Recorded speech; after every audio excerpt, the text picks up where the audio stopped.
Hey everybody, welcome to the World of Dragons podcast, the podcast with 2.5 dragons, discover, discuss, and review dragon-centric media to help dragon fans like you discover the next world they want to go visit. I am Ray. I am Dilladan. And I am Bantam. And Ray actually did not introduce himself properly. He is Baby Scales. I'm not a baby. No baby scales. No, we already had this argument. You are technically the smallest in the group now. The thing is, like, I've always been like, oh, I hate Becca so much because I just identify so well with Lewis. Like, I could see myself being him. And in this book, baby scales. Poof, I'm like, oh, fuck. Yeah, every time the word baby scales popped up, I'm like, oh my god, that sounds exactly like something I would say to Ray. All right. Settle in. Book 6, Lazy Scale Saga, Beating Wings. Yeah, well, so that's what we're doing this week. We're doing the last book of the first series for Lazy Scales. Why was that funny? I'm one of those tired moods where I could think like half of the stuff that was said would be funny. So yeah, Dilettante, Dragon of the Bed, wake up already. No. But yeah, so we're doing the last book of the series because hopefully next episode, I need to talk to DM in private messages and get it finalized. But next episode should be a interview with the author since we got through the first series. Yay! Yay! Yay! It is yay. I like it. You know, it's a unique experience to read a book series and then literally talk to the person who made it. I got so many questions for him. I actually watched one of his streams a couple of weeks back. He's a pretty chill guy. Just duct tape him to a chair. Why did you do this? Why did you write this? Why do you hate Lewis so much? Why do you hate Joy? But yeah, again, there's going to be no spoiler break. We're going to go straight into it. So if you have not read any of the other books, if this is your first episode tuning in and you're like, what the heck is Lazy Scales? Go back a couple episodes to start at the beginning. Because being the last book in the series, oh boy. The worst first episode to jump in on. Yeah. Before that, though, we'll do our usual beginning stuff, which is basically just dragon news. Do we have any dragon news, Dilettante? Well, I was following one story I heard while I was getting my truck fixed a couple of weeks ago. So I brought it in, and the front desk lady was telling me about this place in Colorado. That's this giant castle with a metal dragon on top. From what I gathered, it's this millionaire basically is like, you know what? I'm going to build a castle. And he fucking did. He hired an entire crew and it's been under construction for like 20 years or so. And it's mostly finished now. But, what she was telling me was that, he didn't want to charge anybody for entrance into the castle. It was completely free to go in and out. I actually forgot the name of the damn place. Let me look it up while I'm talking. It's completely free to go in, but not to go out. But, Bishop Castle in Colorado Springs. But basically, what she was telling me was that a guy was arrested for, I guess, tax evasion reasons because the state of Colorado wasn't happy about free admission and put him in jail. But from what I've also tried to research on my own, I never found any evidence to that regard. But she also said that there's like this sign about why he was in jail. And, to donate to help him out or whatever. Unfortunately, that was not the case. Unfortunately, he was in this, arrested for assault. I won't go into details about that. But yes, I just discovered a very interesting tourist destination in Colorado. Ray and I do have a little piece of dragon news, mostly because we watched a movie, last night. The movie Luck. Which we thought was going to be a dragon movie, because I think every trailer had, the dragon in it, prominently, right? Just there was usually just one little snippet of the dragon. Well, so for whatever reason, not my impulse, but what I thought going into it was, this was going to be a human and dragon buddy movie, kind of like Raya, I guess. Okay. Just where the dragon's there the whole time. I do not know how you got that from the fact that every marketing had the cat and the girl. I don't know. That's just what I thought going into it. It's what you hoped going into it. Also, yes. But yeah, we watched it. It just came out a couple days ago on Apple TV. Absolutely amazing movie. But there's not there is a substantial amount of dragon screen time for she actually asks the main character to refer to her as Babe. So we'll call her Babe. But Babe. she is essentially the ruler of well, spoilers.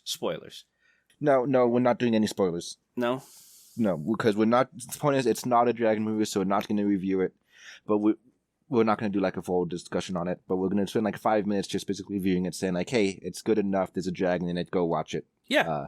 So we're not going to spoil it, but we'll try to give them a bit of information in case they decide if they want to pay for Apple TV or not. She is absolutely beautiful. 10 out of 10 dragon. And every time she was on screen, it was a delight. She's this weird, like, dragon tar is the best way I can describe it. She's got 6 limbs total. 2 of them are her back legs, 2 of them are her front hands, and then the 2 in the middle are like leg-hand hybrid. Like, she walks around on 4, but then can she rear up on 2, and then she now has 4 hands she can manipulate stuff with. It's pretty interesting. She also has no wings. She very, very pretty scales too. It was like purple and sapphire blue with like some light blue markings and stuff.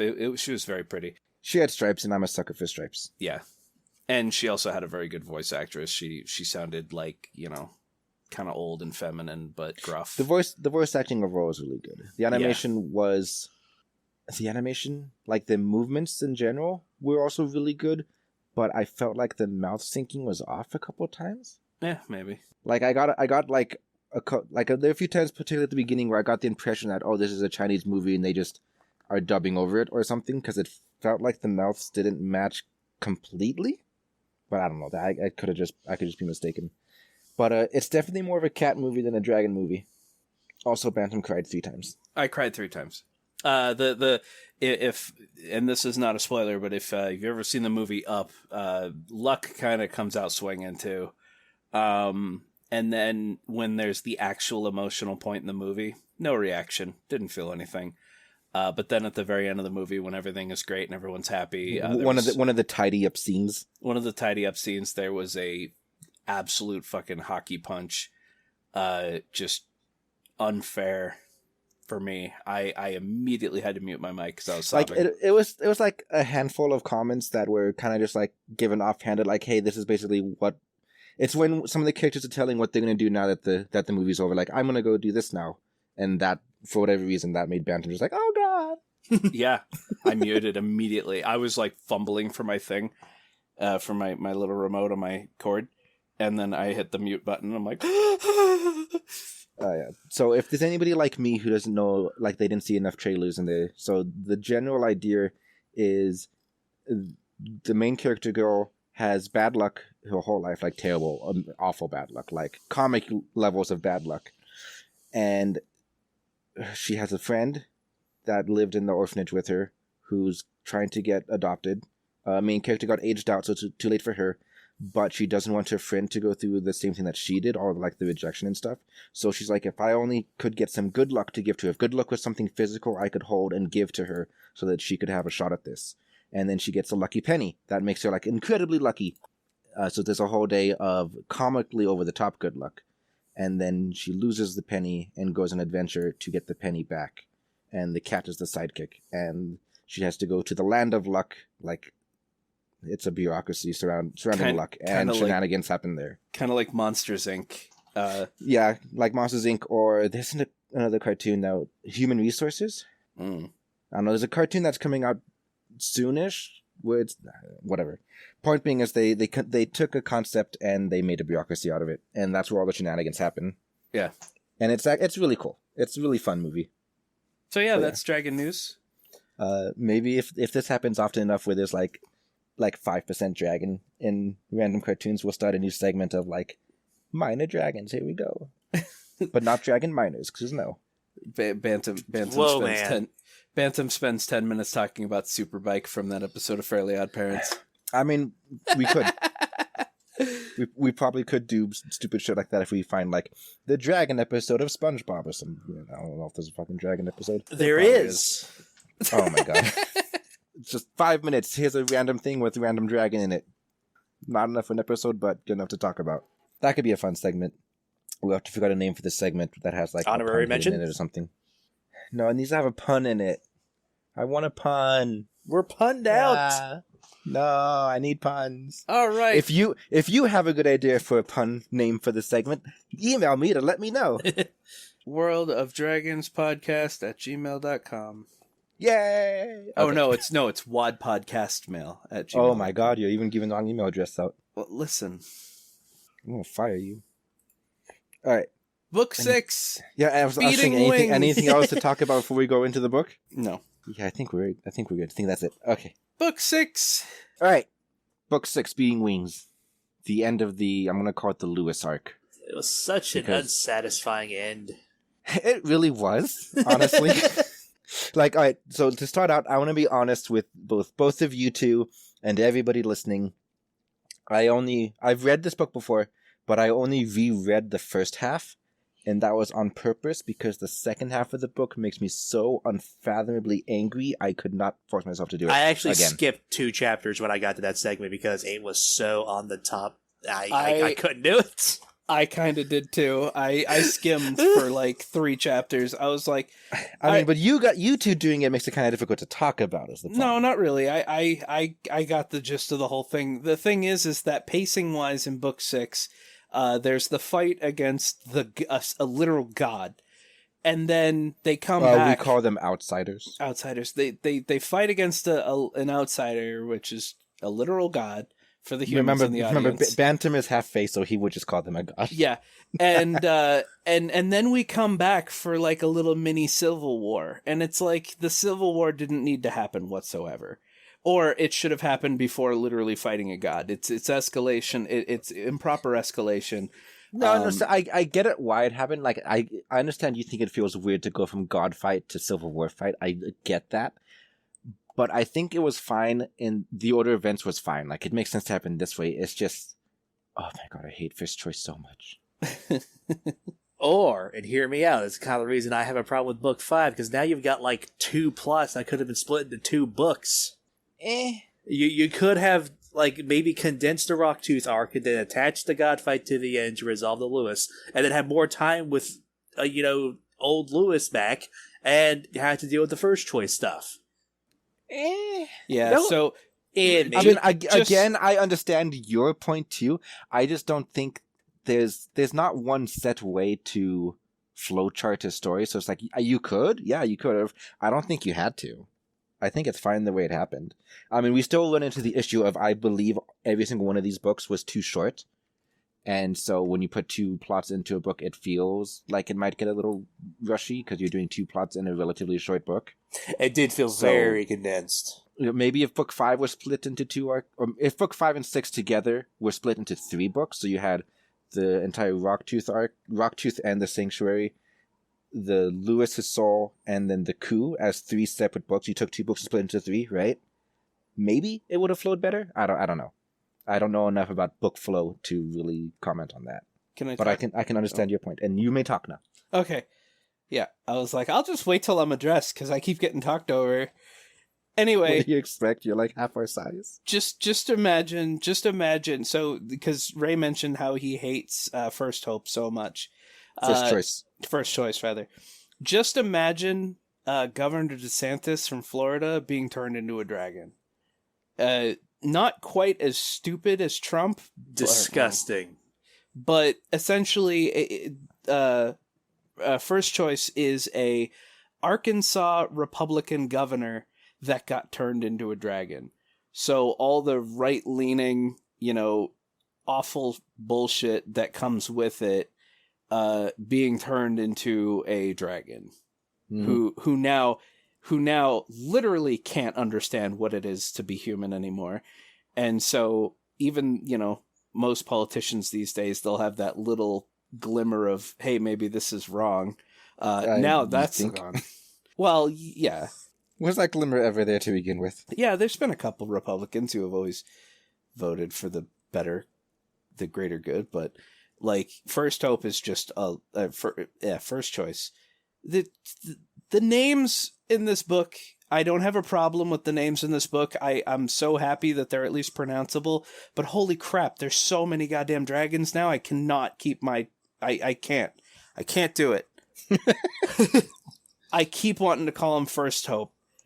We needed just a chart of names for Bantam to keep track of people. I can't keep track of people. I can't.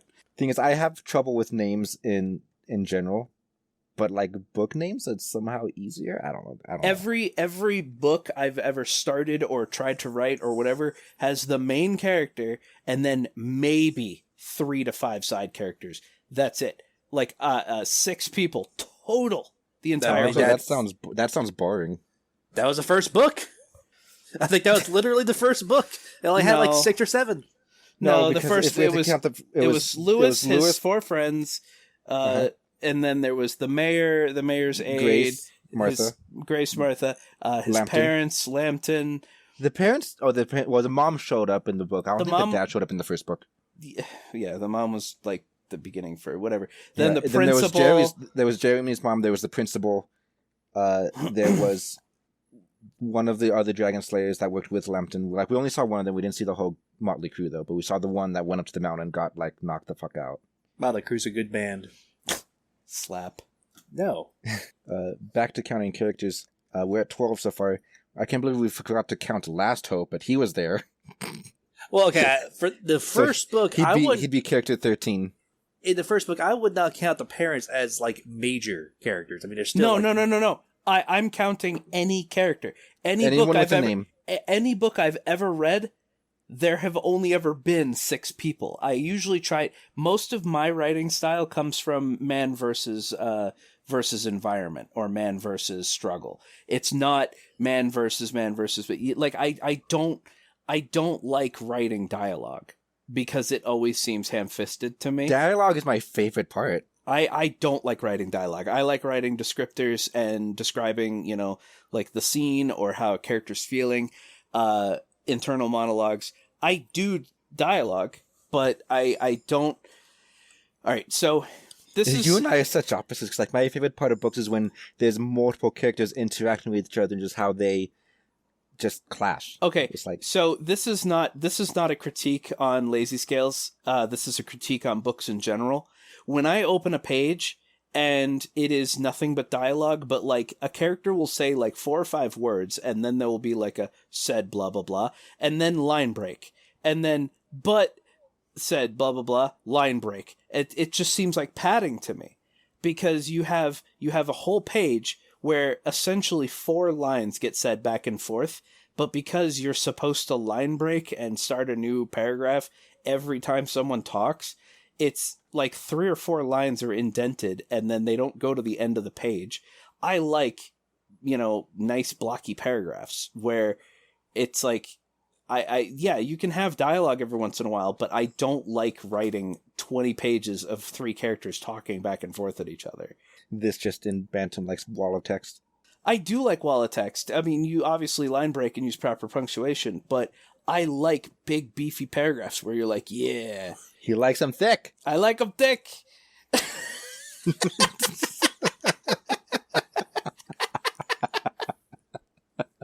So stupid. Oh my god. But yeah, that's that's the way I write, and it's the way I like reading too. Like I just had the Moto song in my head, which it's you with I like paragraphs. Big, I like them chunky. I open up the book and I see a paragraph that takes up a whole page, and I'm like, yeah.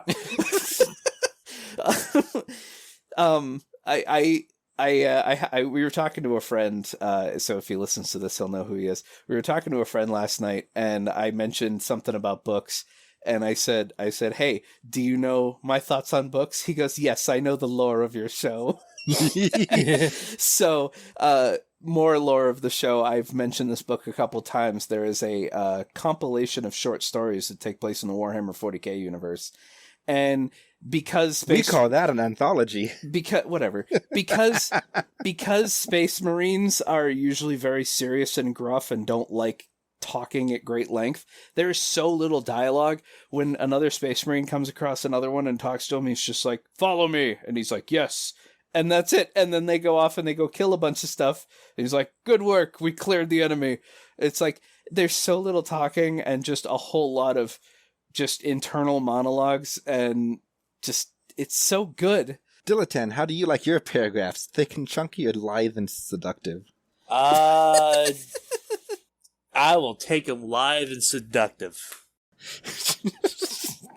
I actually am I'm the exact opposite of Bantam. I prefer dialogue heavy. Yes, dialogue is good. I love dialogue. I like seeing characters exchange with each other. Maybe we should all just write a book together, and so you guys write most of the book, and then I'll go through and I'll punch up the paragraphs with... See, I'm curious how, like, I've read books that have two authors in the credits, and I'm like, I don't know if it's like, how does that work? Is it like the author A writes the whole book and then author B just punches it up? Or do they split the scenes? Do they alternate chapters? Do they alternate characters? Like, maybe it's just one giant roleplay. Like, maybe, who knows?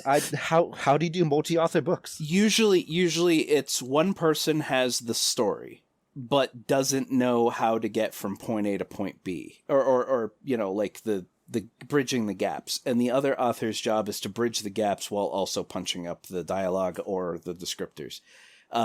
One of them basically is, I'm really good at storytelling. I just are really good at a story, but don't know how to tell it. And the other one is like, I know how to tell it, so you tell it to me and I'll write it. That's usually how at least from an interview that almost feels like ghostwriting instead, though. Well, it's not just one person sitting there telling the story to the other one. I mean, he writes it, but it's written really poorly because it's very shallow and weak.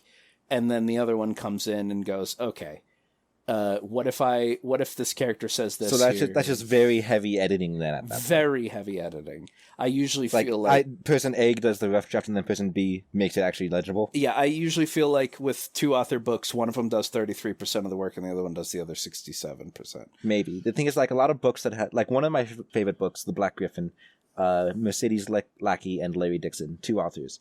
And the book actually jumps between two different points of view. It's between the Griffin's point of view and the human's point of view. And it's like, what if maybe they just handed those off? Like, from everything from Amber Drake's point of view was Mercedes Lackey, and then everything from Scandran's point of view is Larry Dixon. I don't know. Yeah, maybe. Anyway, that was a tangent. If you can find, if anyone can find the social media or emails of any dual author books, give them to me and I'll send them an email and ask them. But like, hey, we're just curious. How does dual authorship work? Yeah, like we discussed it on our podcast and we're just curious how it works. How does it work for you? I'm sure it's different for everybody. Yeah, that's true. But yeah. Anyway, tangent on writing styles aside. There was just a lot of conversation in this one and I didn't like it. I loved it. I did not like Aurora, though, in the first arc. Bantam sent me his notes at one point, and like half of the notes were like, fuck Aurora. No, so here's the note. No, here's the note I actually wrote. I wrote, no one loves Aurora, quote, no one loves me, unquote, is getting really fucking old, and I'm sick and tired of it. It's the most emo, kicked puppy bullshit. And just, nobody loves me. Oh, go figure. Someone finally says he loves me and he drops dead. Yeah, and then and it's just he said it, but he doesn't mean it, or he doesn't know it. He's dying and he's delirious, and it's like, Jesus Christ, just take a compliment. He said he loves you, but he didn't really say it because that was actually. Here's the thing. I don't have trauma, so I don't know if this is how people actually think or not. But maybe that's how people actually think. But you both know I'm so full of myself and everybody loves me that I can't comprehend somebody thinking that way. But hey, maybe the average person does think that way. I again, it was so often. It was so often that it got to the point where after the fourth or fifth time, I skipped over anything in italics. Because the italics, you didn't like her in the monologue anymore. The italics were her in her monologue about why no one loves her and why she's unlovable and why, and I was like, all right, I get it. You're emo. Move on. The problem is I've dealt with too many people like that in real life. And, okay, so then right there you're validating that's how they think. Yes, but I don't want to read it. Okay, fair. My problem with it is her reasoning behind this entire thing, because he was. Well, if he's only half of a Lewis, then maybe he doesn't actually love me. No, that reasoning. Yeah, if part of her does love her, that's still. Hold on, let me formulate this, because here's what I'm thinking. Like, if part of her does love, if it's a fraction of, if Lady Scales is a fraction of Lewis, Lady Scales is the one that loves Aurora, but it's still a part of Lewis, then Lewis would have feelings for Aurora because they're intertwined. I don't know how she couldn't see it. I don't know. The one other point that I want to just go back to real quick, Ray, is the thing is that yes, it is realistic, but in real life, if you walk down a sidewalk and you see someone and you can tell they're sad and mopey, and they start to tell you how sad and mopey they are, you can walk away. But I do all the time. I drop them. but when you're reading a book, it's like someone's grabbing you by the horns and forcing you to listen to them complain. And granted, you can't I'll grant get away. You this. I still like Aurora. I like her better than Becca. But I can admit it did feel like a bit much. It didn't make me upset to the point where it made you two upset, it sounds like. Like, I could just, accept, I accept this and continue on with the story. But it still felt like a bit much. But I was always like, maybe that's how people actually think. Maybe whatever. Yeah. I don't know. No, it is how people think. The other thing. Is it how Dilettante thinks? Dilettante's never thought this. There were a couple parts in the book that I really did like. Around page 50, I wrote page 50. But Lazy Scales, when he's suffering his debilitating migraines to the point where he is unable to stand and unable to move his wings or whatever. And he basically begs Aurora to stay because he doesn't want to die alone. That was one of the saddest things I'd read. Yeah. And I legit teared up. My father died alone. Please don't leave me. Yeah, that hurt. That hurt. Yeah, it did. Yeah, it tugged on my strings.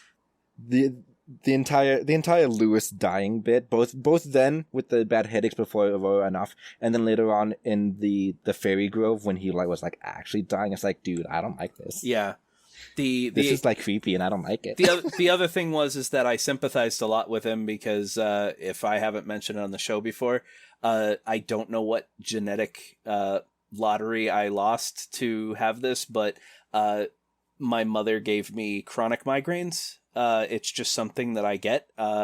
Yeah, some of them can be prevented or alleviated with drinking more water or, just taking some Tylenol or whatever. But I get them much more often than most people do. And there are times where, I've even told Ray, I said, I have a migraine, but it's not any of the things that can be fixed. It's just a fuck you migraine. And I do get fuck you migraines all the time. And I've tried to walk him through all the steps. All right, have you drunk water? Are you dehydrated? It's like, no. Have you took Tylenol? Yeah. Have you this thing you computer for too long? Have you A, B, C, D? Yeah, I go through the whole list. We have to go through the list. And if I said no to all of those, then it's a fuck you migraine. And I usually have one of those every week or every 2 weeks. And the fuck you migraines don't really last that long. They usually last a couple hours. But it's still enough, and it's not painful enough that I'm in tears, but it's usually painful enough that it prevents me from doing anything that I want to do. And so So basically your soul is collapsing. Basically my soul is collapsing, and it's getting worse, yeah. Dilettante, we're losing him. I'll see if I can find a witch, and we'll go rescue him from the fucking nether. The abyss, or whatever God's got him. Well, I'm not immortal. I'm abyss. The other thing, and this is just a throwaway line, so I just wanted to mention it because high five to DM, the author. On page 93, when Moonshadow describes herself as a bisexual disaster, as soon as I read that, I went, same. That's what I wrote in my notes. Page 93, bisexual disaster, same. You bunch of weirdos. The only other small note that it's just a throwaway note and isn't tied to any whatever. The moment the words Dragon Bill of Rights popped up, I gagged. Yeah, audible gagging. Audible gagging. Yeah, again, I hate first choice, and now when he brought that up, and it's like, we need laws and whatever to govern, I'm like, I agree with laws, but I don't like where this is going. And then he said Dragon Bill of Rights, and I'm like, bleh. I did like how he's like, I don't know what any of those words mean. I was not born a human, remember? And then he just I think it was Becca, just explains that it's just everything that a dragon's entitled to, like a cave to sleep in and food to eat. And he's like, why would you need to write that down? Those are all necessities. And I'm like, ha ha ha ha ha ha. Ah, humans suck. Amen. Okay, I guess I'll drive for a little bit until we actually get to the spirit realm, since we tend to go in order, mostly so that people who don't want to ever read the book but still listen to our show kind of like follow along. How do you guys feel about the beginning scene where Orange Dragon is picking on Green Dragon, fighting over the food? I don't remember their names, but they need Laser Scales to come and break up the fight because someone is trying to steal food from somebody else. Do you guys remember that scene? Yes, but I Yes. don't really have an opinion either way of how it was handled. It's kind of what I expected Lazy Skills to do. It's fair. I mean, his punishment was to send him back out to go get, or no, his punishment was to only eat pronghorns and deer, and stuff that's hard to catch. So stuff there's some work for it. stuff that's hard to catch. And he's like, well, and it's like, all right, listen, like in dragon society, yes, it's like the weak will be culled. If you can't catch a pronghorn, you're either gonna learn real fucking quick or you're gonna starve, and that sucks. The only downside to that whole punishment is that if he can't catch pronghorns, he'll go crazy and kill somebody. But it's like, I thought it was a fair punishment if he's stealing food from another person. But the fact that he told him, like, look, if you had been honest with me, yes, I stole their food, I would have been fine with it, because then that dragon deserves to have their food stolen, but you lied to me. So the real lesson here is don't lie to me. And I'm fine with that. Okay, I was gonna ask because like we both like audibly gag at the Bill of Rights, but like this is the opposite, the other side of the coin, the opposite end of the spectrum is you're able to, like, you can get away with stealing food from people smaller than you. It's like, do you agree with that? I agree with being able to steal food from someone weaker than you. Harsh. Part of me is conflicted. Hey, no, it's this is dragons. This is How about dragon socialism?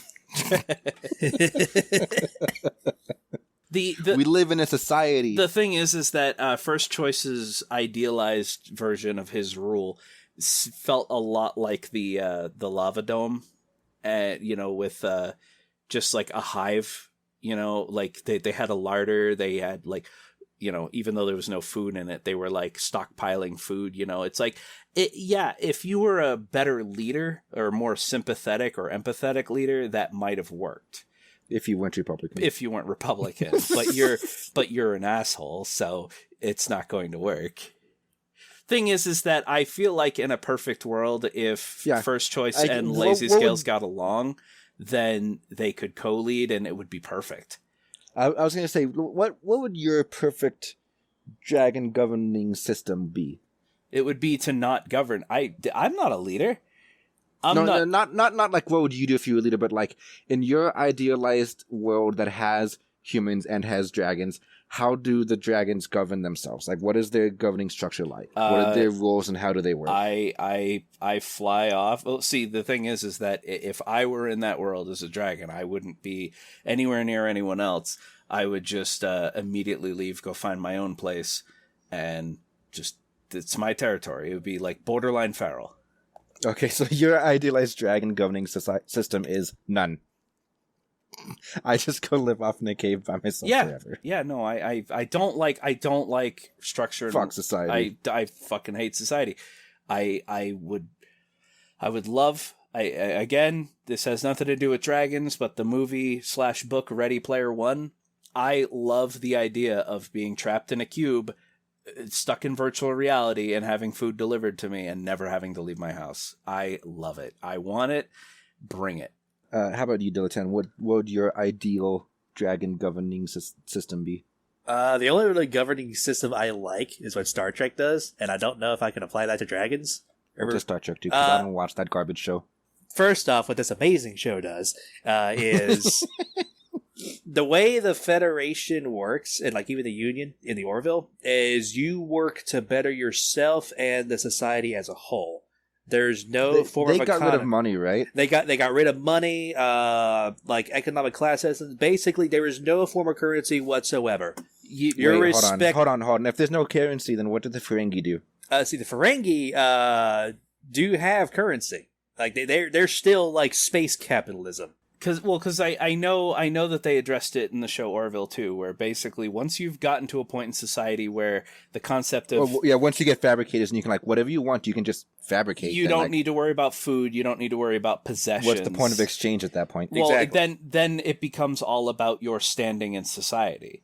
You know, I'm a captain of a ship. So rather than getting paid money, because you don't need money to go buy an Xbox, because you can just fabricate, they give you social credit score. Essentially, that's actually what it is. You are a quantifiably better person than the person to your left. Oh my god, that sounds dystopian as fuck to me. I don't like that. It's utopian. It's utopian because there's no punishment for the other guy. If he wants to be viewed with some respect, he can go out and get it. But in the grand scheme of things, no one's gonna give a shit. You can just do whatever you want. You can go live at home with your fabricated Xbox. Yeah, you could. No, I get that, but like when you start applying like social credit score to it, that's when it starts to feel really weird to me. I don't know if I like that though. Okay, I guess so. First off, in case I have enraged any listeners with calling Star Trek garbage, I don't like Star Trek because every fucking alien is just a human with a weird brow bone or fancy ears or whatever the fuck. I mean, it was made in the 1960s and the 70s. You couldn't really do much other than just humanoids. I don't care. I hate it. But I guess my idealized dragon's governing system is like, I don't know, because like I started out... Hold on, let me figure out how best to walk through my train of thought. See, my original answer was going to be like pseudo-communism. Because like, I feel like currency just invites a whole lot of evil. Right? It does. That's a lot of the problem. It does. In general, like currency invites evil. It just happens that way. But then I don't like dragons living off in a cave by themselves like a feral wild beast, like Bantam does. I like the idea of dragons having society. Like I said, my favorite dragons in media from that question we answered last episode was from Dragon Friend. Like they have a nation, they have a society, they live in cities, and it's like for that to work, you kind of need currency. So while I was like, I hate First Choice and the fact that he wants to bring currency to Dragonkind and they get jobs and all that, it's like I hate that. But at the same time, it's like, but you kind of need currency, and then that's just, it's a big like slippery slope, and I don't know exactly where I sit on the slope. The problem with Last Hope's little government is that... You mean First Choice? Yes, that guy. First Choice. He was trying to create capitalism from very basic needs. There wasn't really enough jobs to go around to really justify having this entire setup. Yeah. Because all you could do was just hunt and eat. He wanted serfdom, is I think what it was. Yeah, what he had like pseudo-feudalism. Yeah, with him just being like king, emperor, whatever. Yeah. Oh man, this is going to be the most politically charged episode we ever had. I mean, it's not our fault. It's really a very isn't. politically charged book. I was actually, I looked up the published dates. You can tell DM Gilmore just does not like Republican. Between the Republican News Network he put in a couple times and then with First Choice Now, you can tell where he stands on the spectrum. Okay, to be completely honest though, anybody who thinks that Republicans are good, this is going to be a nightmare to edit for me later. Holy shit! Yeah, sorry. You could just get rid of all that. Let's try and keep politics out of this as much as we can, even though we're dealing with a Republican dragon. Good luck with that. I know. It's a Republican dragon. Because I would say that he is legitimately, like, let's say, the villain of the book. Like, I don't really consider Tartarus to be a villain. I mean, he's a concept. Yeah, he's the concept of like death and punishment, whatever. Yeah, the eternal torment. I hate shit like that. Yeah, we'll get to that in a second because I just want to tack on to the First Choice rant here. When he was trying to talk to Lazy Scales about the Bill of Rights and Constitution and everything, and he's like, if you want to base our government off of old religion, you should at least read the Bible. I'm like, fuck you. Holy shit, fuck you. Yeah. At least read the Bible seemed like a really odd line for me, yeah. It's just because, again, going with the hyper-Republicans, like, therefore the Bible is like the word of God and you must follow it completely. And it's like, I think the existence of dragons almost invalidates your entire religious text. I don't know. Whatever. Oh, no, see, they're demons, so it validates it. Ah, but see, then you turned into a demon yourself, Mr. First Choice, so you obviously... Oh, shit. There goes his voter base. Every instinct of something I want to say, and it's like, nope, that's politics. You know what? I think my ideal dragon government society, whatever word you want to use for it, is actually like pretty close to First Choices, except rather than dragons being subservient to other dragons, it's every single dragon is a lord in his own right, and everyone below dragons, meaning humans or elves or dwarves or whatever, are the serfs. Like, that's the ideal for me, I guess. Let's just be honest. It caused some issues with the humans that have, guns and tanks and jets. Yeah, it definitely causes some issues, but I'm just being honest with what I think if I were to sit and design a fantasy world and it would have my, ideal dragon government, I think that's what it would be. See, that's how my city building game is going to, if I ever learn how to make a game, that's how it's going to be. Like, every dragon's a lord, and they all have, small little servants running around doing shit. I mean, one dragon could be really nice to his people, and another dragon's really mean to his people, and so all the ones in mean dragon territory just migrate over to nice dragon territory. So you still get, you little humans, you still get your choice on who you want to serve. We're not complete monsters. Yeah. Alright. Enough about First Choice for now. We'll come back to him when we get to the fucking coup later. This is the type of episode where you could hook up like a machine to Ray, and Ray's rage could power a small city. Probably. The cosmology of this vision of the universe that D.M. Gilmore made, meaning with the fact that the nether plane's orbiting the material plane, and just how their afterlives work. I kind of like it. I mean, it kind of does mirror a lot of what people believe, in the history. Vikings believe they were going to go to Valhalla, where it's their ideal. Or I guess you could use Skyrim, for example, because, Nords go to Sovngarde, but if you became a werewolf, you go to the Eternal Hunt. It's like you have your place, and depending on your choices and actions in life, that could change where you go. And so with this book, if you become immortal, that really pisses off Tartarus, the god of punishment, and because he can't punish you if you never die. So if he ever does get his hands on you, he wants you bad. I like the concept, but I hate the fact that there are gods that are running around and could probably destroy outsiders. Come on, we're dragons. We don't believe in gods. But they still can run around and decide, hey, this what they call them, nethers? The nether planes. Yeah. they feel like they say I can hear Bantam cackling in the other room. Oh, I'm muted. I must have accidentally clicked it with my stomach. You're so fat that when you start laughing, your jiggling belly just mutes the button. No, it's just I leaned forward and it got just right there, and I clicked it. But as soon as he said nethers, just when you die, are you gonna go to the nethers? Yeah, yeah, laugh it up, Minecraft, whatever. No, it has nothing to do with Minecraft. Yeah. No, Dilettant's using Minecraft as his defense. Oh, the nether. Okay. That's right, yes. Okay, but the nether planes being at risk of being destroyed by outsiders, that's something I don't like. Yeah. Hey, I finally got to Dragon Heaven, oh shit, my heaven just got eaten by the devil. Or one of the many devils. The fact that the outsiders are just inconceivably large, essentially voids in space. That I don't know enough about Cthulhu mythos, but it feels Cthulhu adjacent. No, where the outsiders, the gods as you want to call them, they're just beings that exist unfathomable and just out there, and they just do their thing, and we just happen to be there in their space. Okay, kind of. The urge to talk about mythos. You have 2 minutes. Go. 2 minutes. So almost every one of the old ones exist in our plane, but invisible to us, like kind of an adjacent mirror plane.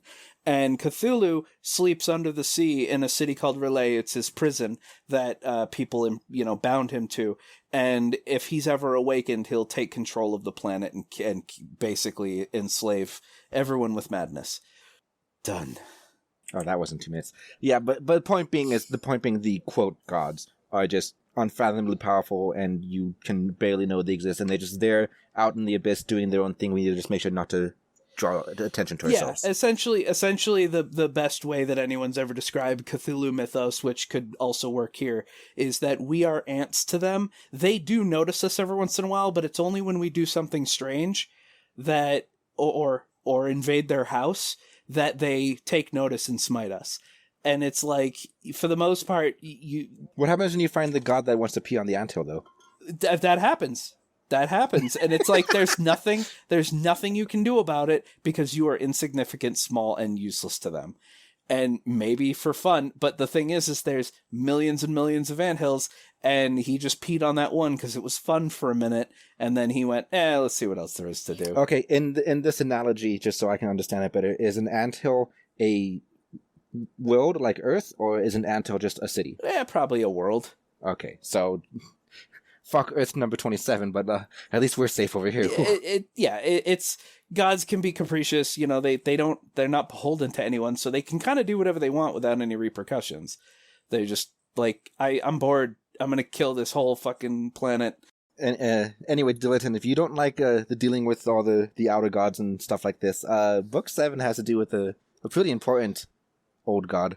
So we'll see if you ever feel like continuing the series. But yeah, Dileton, you said you don't like the concept of eternal torment? No, I don't. So you're a Christian dragon, but you don't agree with the concept of hell? No one deserves that. Like, I was watching Lucifer, and that concept of hell being trapped by your own guilt in an eternal cycle of like reliving the worst part of your life over and over again. Nobody fucking deserves that. That's awful. That's like what Mindstorm did to what's his face. I mean, Butch? I think you would deserve it for a little bit, but like to be trapped forever, no. But point being, relive it and feel bad until you like actually like full on like repent. Or whatever. I think, and then you can go out. I think that, all right, let's say you're immortal, you live as a human, you live to like 75 years old, you were an awful person to everyone you ever met, right? Then yeah, you should suffer torment for 75 years, not for eternity. Nothing. The problem with time limiting it like that, like I understand your point, but the problem with that is when you have infinity to look forward to, 75 years is fucking nothing. Yes, but eternity is like that. So you lived for a speck of time, and then for the rest of all time conceivable, you're punished for it, and it's like, well, I guess you better be a good person. It's like, but no, it's definitely modern religion trying to rule by fear with the concept of eternal punishment. I like the way that the Good Place did it at the end, where you will be punished for as long as you need to be punished until you understand this is wrong and have changed as a person, that you're not going to do it again. Yeah. Has Dileton seen The Good Place? I don't think so. Is it a movie? Have you seen? No, it's a TV series, and it's really good. It's you'd like it because I think I mentioned it while we watched The Orville. The guy who plays the Admiral, the white-haired dude. Oh yeah, he plays the main character who runs the Good Place. We'll probably get him to watch it. At least watch the first episode and see if you like it. First, like 3 or 4 episodes. I'll do it tomorrow With us. Okay. Yes. Any excuse to rewatch The Good Place. Yeah, it is definitely a show I want to watch again. Yes, we've all seen The Time Knife. So my cosmology note. I'm reading my notes. My notes are very illegible this time because I was trying to do it on my phone. Because I usually read at work, and so I have to take notes on my phone. So I got terrible notes, like legibly not there. Phantom levels of notes. Yeah, basically. You're gonna summon Cthulhu, and I'm gonna summon Tiamat. It's Tiamat. Whatever. It's not whatever. That's why God smite you. You're gonna disrespect. He's got a point. You're gonna disrespect Tiamat. The giant skull moon's gonna appear tomorrow. It's Tia, not Taya. Oh, you know what? That's fair. It is IA. You're right. so it would be Tia. He didn't mean it. The weird thing is, to me, Tia means aunt. So it's like Tiamat is like calling her aunt. It's like, Aunt Matt, come on, let's go get your medicine. Now I'm just picturing that comic of like, I want to learn the dance. I want to do a TikTok. Come on, let's get you back to the home. 5-headed dragon, but she's a grandma and she's going senile. Okay. Jury Rig and Rocktooth. Dating. Ship. Dude. I demand your stamp of approvals. We need to agree on this ship. I approve. I approve. Okay, good. Done. You are all valid and cultured individuals. Okay, that is a dystopian court case right there.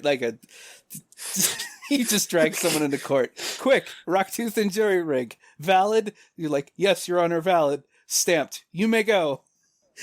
Someone comes in and goes, well, I just think invalid. Dude, I love gay dragons, okay? I don't... It probably helps that I myself am one, but I love gay dragons. The thing is, like, every other, like, dragon story, the dragon is always, like, fucking hyper straight, okay? Because it's usually dragons are stealing damsels, or the dragon is falling for the rider, but the rider happens to be a female. And whenever the dragon is male and the rider is male, then they just become good friends, and that's, like, all that ever happens. So the dragons are always, like, hyper straight. And then on the other end of the spectrum, Wings of Fire has a bunch of gay dragons, but they're all women. They're all lesbians. And while that's great for you people that enjoy that, it's like, I want some more representation. I want some more gay dragons. And we got a couple of them in some of the last Wings of Fire books, but I just want more. I feel like I need to catch up. There's like, in Wings of Fire, there's like 7 lesbian couples and like only 1 like gay couple. So it's like, I need more. Please give me more. Treesonix did just bring up a good point in our audience, which you could be a part of for $5 a month. He says, Lewis didn't really have fallen sin, but that outsider seemed to just go in and torment him just for the sake. I thought Lewis might got off the hook, but nope, he got tortured. And he did have... Lewis's sins were sins I don't agree with, because his sins were all basically like killing and eating people, which should not be considered sin from a dragon point of view.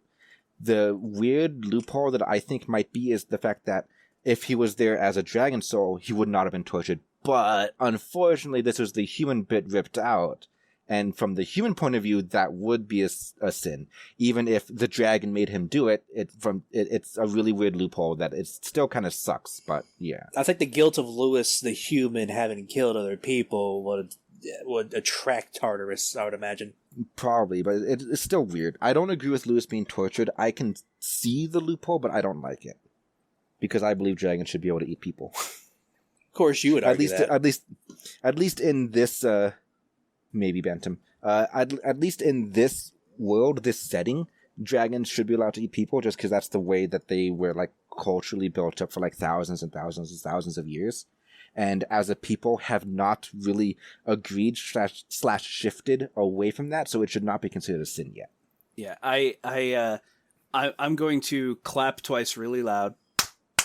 So this is for Ray for an edit point, because this has to do with something he just mentioned, which is, yes, I want more representation in my books.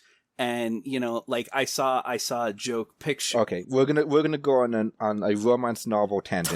Tiny little tangent about romance novels, but it still kind of relates to, you know, dragon books in a way.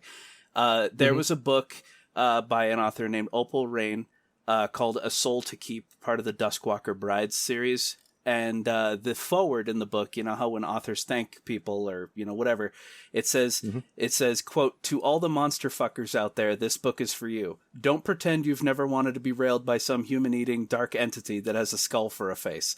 You saw the mood. You saw the cover, you knew what you were getting yourself into, and you still chose to open this book and read it." And it's like, I got all excited when I saw that joke, so I went to the comment section to find out what book it was. And of course, it is a giant, cool demon monster, whatever, with a white-haired, like, lady.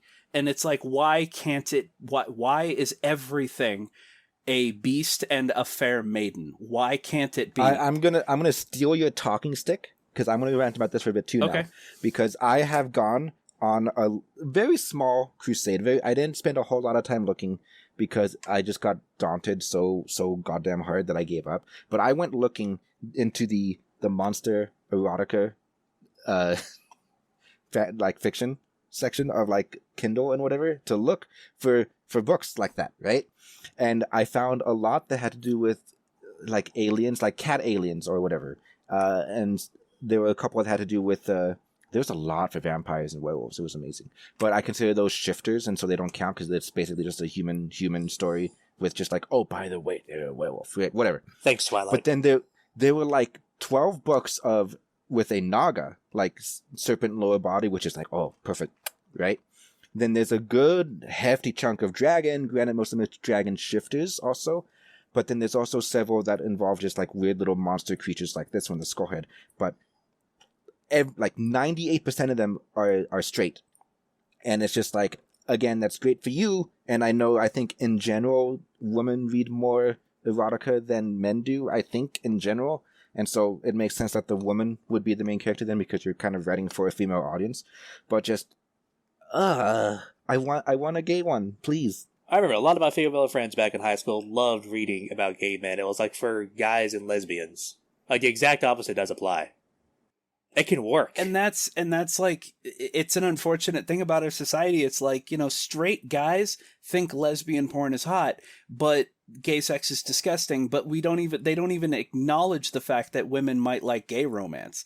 It's just never mentioned. It's like they love gay romance. It's like, well, I mean, I only have the testimony off of my old high school female friends to go off of, but it sounds like women love guy on guy stuff, like it's hot for them. Yeah, it just seems like you have two choices. It's either going to be girl on girl or girl on monster. Those are your two choices. Deal with it. And as you say, Treesenix, yeah, there are places you can go for, guy on monster, whatever, but those are not professionally written, and they're usually very poorly written or very short, and definitely not something that you would go to a store and buy. Yeah. And the thing is that most stuff that fills that criteria is literally to cut out any storytelling and just straight to the bedroom. It's not engaging to read. Again, I just remembered this book that I found before, which was a dragon and human erotica book.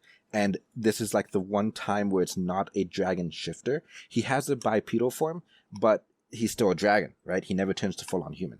And actually, I think some of the scenes involve him being a four-legged bestial dragon. And it's perfect. First off, it's very badly written, but, I can forgive that because it's not a very big market, so I can forgive that. But the other problem is, again, it's very hyper straight, and it's definitely written by, like, I don't know, just...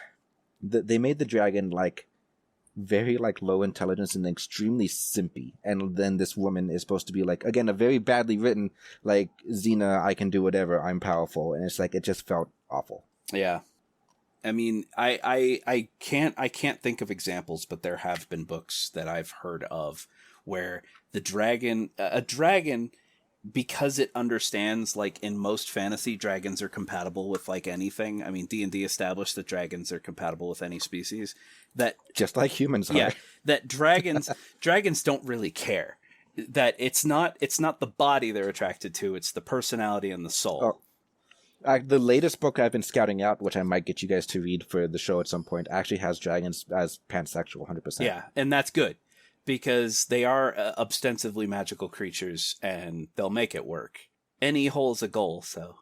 Dragons are fucking... What's that Pokemon? Eevee? Ditto. Eevee? You're thinking Ditto?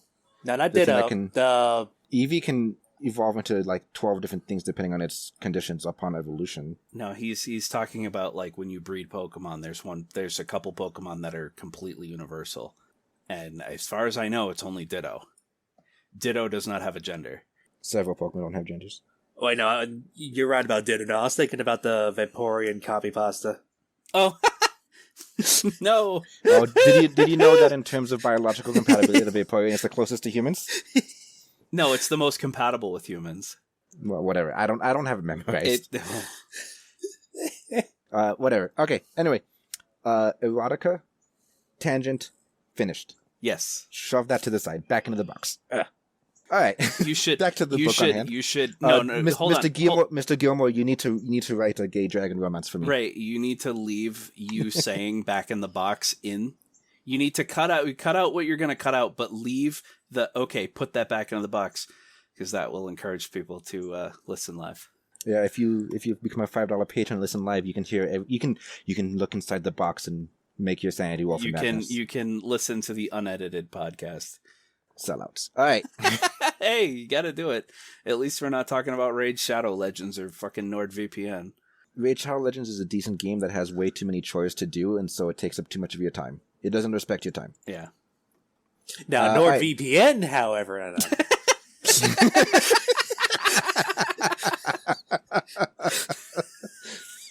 Hashtag not sponsored. Okay, what do you guys? So, Rocktooth, I love Rocktooth. He's forced to wear the shock collar because he killed people. What I kind of want to know what you guys' thoughts on that, and like I'll give my thoughts, but I want to hear you guys' thoughts first, so I don't like sway you guys accidentally.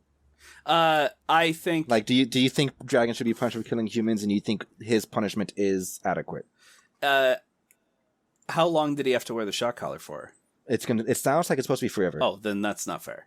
No, I don't really remember if they ever said when he gets to take it off. The thing is I think, like when a dog does something bad, you smack it in the snout with a newspaper gently, or are you calling dragons dogs? Listen, I'm saying when someone does something wrong, you punish them. But the punishment, it's the same thing we just discussed with an eternity of torment for one indiscretion. Or one sin or whatever, and it's like, no, it shouldn't be permanent. Like, oh no, shock collar's going on for the rest of your life. That's stupid. It's like, yeah, you killed somebody, but it's like you're a giant fire breathing creature. It's like you punish them a month with the shock collar. If you step out of line even once, bam, electrocuted. It's like that alone should be enough. You don't need to. I don't remember them ever giving a time frame when it would come off. It might come off after 10 years or 60 years, considering how long dragons live. I don't know. But we also need to keep in mind that they can rip this thing off whenever they want to. And I think at the end of the book he does, because he leaves with jury rig and they go disappear somewhere. I think he's just required to wear it while he's living close to the town.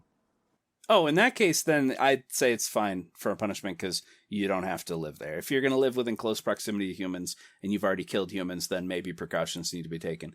If it was like, no, you can never take it off, and if you try, you'll... No, by the end of the book, he rips it off and he runs away with jury rig. Yeah, then that's, I guess, fine. I mean, at that point, the collar becomes a cost for living in close proximity to humans. Okay. I think that's fair then. Dilettante, your thoughts? I guess the concept of punishing dragons for eating humans.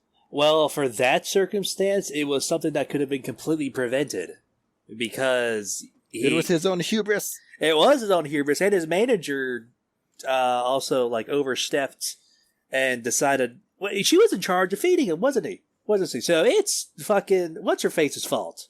Cheryl? Shannon? Yeah, I don't remember. No, his manager is completely at fault for this. She should be the one taking the blame.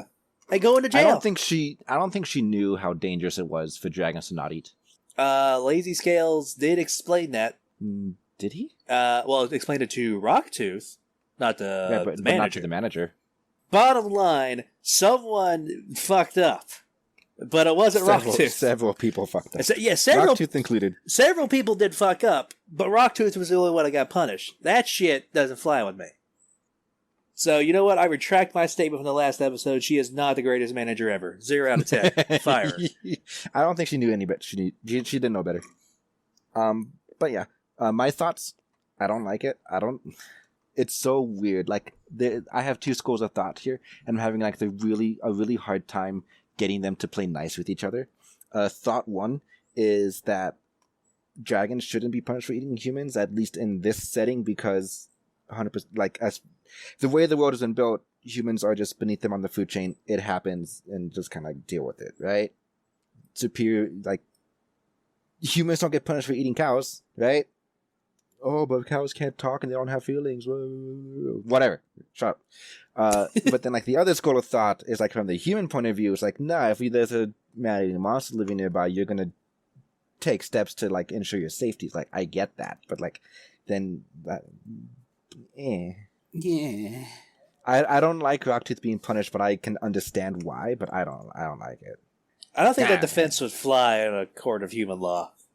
It wouldn't. But Your Honor, you're just food. No, I guess the other end of the spectrum is just humans like, nope, gotta wipe out the dragons for our own safety. Alright, so Lewis died. Book over. Series ended. Main character's dead. 0 out of 10. Yep. But then Afterlife, yay, Dragon Afterlife. And Bantam, I know you loved it so much. Here's your obligatory egg hatching scene.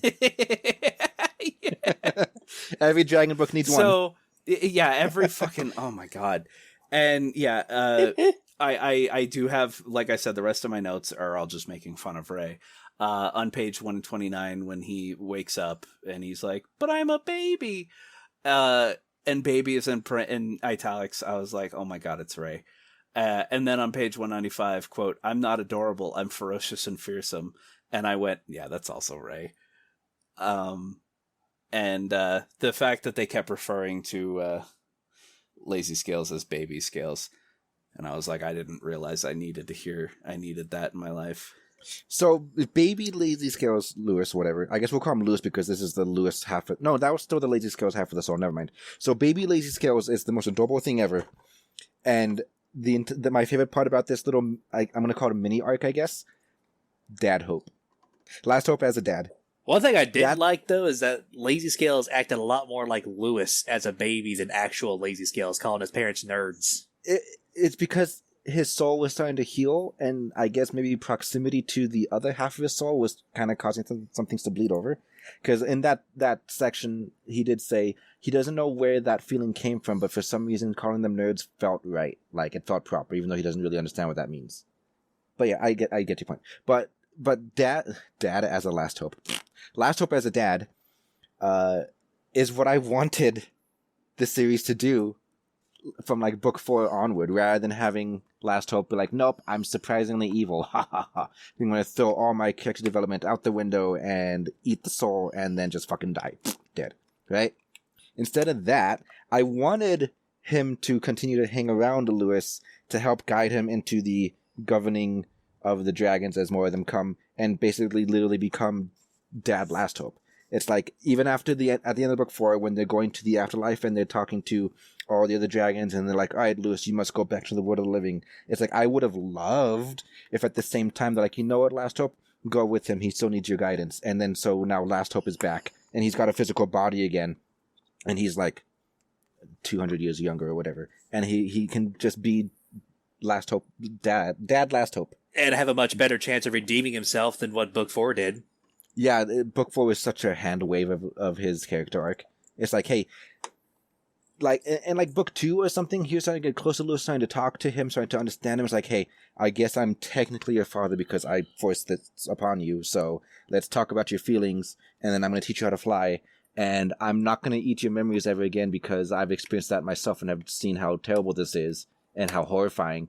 But I'm going to throw that all out the window for this final fight in book 4, go completely 100% evil, but then in like 3 chapters later, throw that all out the window and get to go to heaven. Because, oh, I'm sorry. Hooray like, for contrivances. I'm sorry, DM. I know this is your first series and there's some things you regret, but like, it would have been so much better to have Last Hope come back with Lewis, be physical again, and help guide the fledgling dragon tribe. And that would have completely, like, maybe this is why you didn't do it, because you had plans for book 6 at the time of writing book 4 or whatever. But this would have completely stopped all the bullshit from happening at the end of the book 6 with the coup and everything. Which would have been so much better, because that coup made me so angry, you have no idea. Yeah. The coup, as I said, my biggest issue with it was just the fact that we fought a god and then come back and now there's just a petty... It felt like a step down. A huge step down. I mean, yeah, where you go for fighting God. Well, see, like, funny... if we use Final Fantasy 14 as an example, you go from fighting God to going on vacation. To going on vacation. Like 6.0 Endwalker for the MMO for Final Fantasy, you fight God. Like, Essentially. As you go into outer space on a fucking rocket ship. And then when you come back, everyone's like, well, you did it. You saved the whole universe, essentially. And they're like...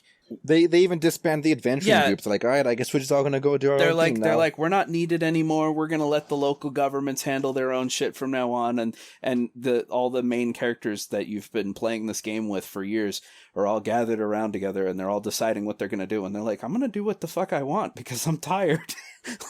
And they all go off and they disperse into the winds.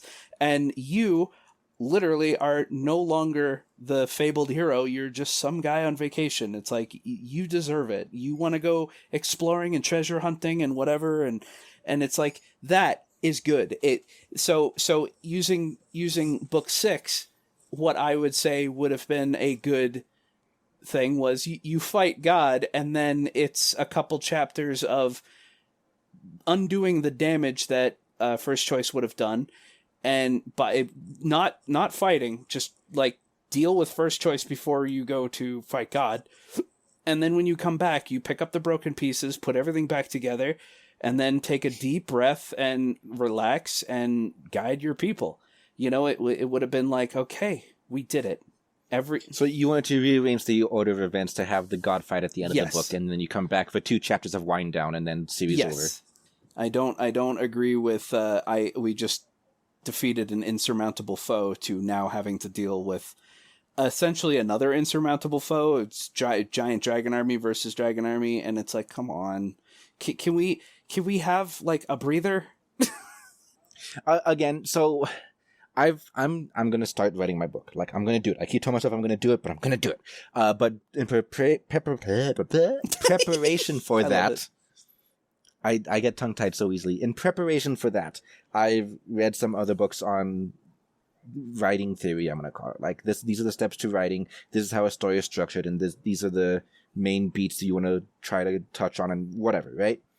And one of the parts of writing a story is called fun and games. And what fun and games is, it's supposed to be the fulfillment of the promise that you give the audience when you're trying to pitch your book.